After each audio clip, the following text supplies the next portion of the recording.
Welcome back नाज़रीन। सिजावर ज़िले में इम्कानी सामूंडी तूफ़ान वारी सूरत हाल खे मुंहुं ॾियण लाइ इंतज़ामिया पारां ज़िले में एमरजेंसी लागू कई वई आहे। वधीक तफ़सीलदार रहियो आहे धरती टीवी न्यूज़ रिपोर्टर इमदाद पठान जी। इमदाद।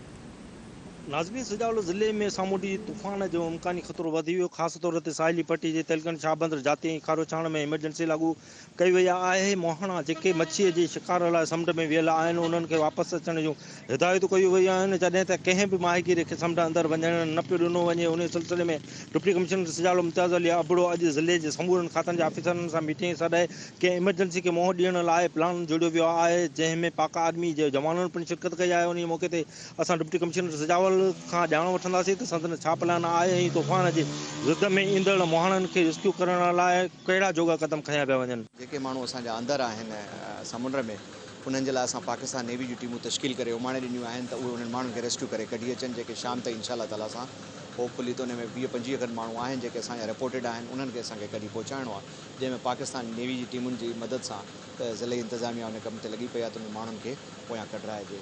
ॿियो त नयो कोई बि मोहाणे खे असां अंदरि परमिशन न पिया ॾियूं, जंहिंजे करे असां 144 कमिश्नर साहब लागू करे छॾी आहे। उन ते पाबंदी थी वई आहे त को बि हाणे नओं का बि ॿेड़ी अंदरि न वेंदी, मोहाणो अंदरि न वेंदो। उन ते पुलिस ऐं पाकिस्तान नेवी जे तरफ़ां पिकेट्स लॻी चुकियूं आहिनि। उन में असां रोकराए वरितो आहे, जेके को बि हाणे नई अंदरि एंट्री न थींदी 20 तारीख़ ताईं। बाक़ी ॿुधाईंदो इहो हलां त उन खां अलावा असांजी जेकॾहिं बाक़ाइदा तशहीरी मुहिम कई आहे, माण्हुनि खे पंहिंजे एहतियात वठण लाइ बि चयो आहे। हिनमहिल मां ऐं पाकिस्तान आर्मी जूं कुझु टीमूं फील्ड में वञूं था, विज़िट कयूं था उन्हनि इलाइक़नि खे। सुभाणे ताईं असांजो कोशिशि आहे त जेके बि असांखे रिपोर्ट्स आहिनि उन मुताबिक़ जेके ॻोठ अगरि ख़ुदा न ख़ास्ता के हिट ज़ोन में अचनि था त उन्हनि माण्हुनि खे असां रेस्क्यू करे कंहिं महफ़ूज़ जॻहियुनि ते पहुचायूं, उते मेडिकल कैंपूं उन्हनि जो रिलीफ कैंपूं आबाद थी वञनि सुभाणे ताईं। सो मेजर टास्क इहो आहे।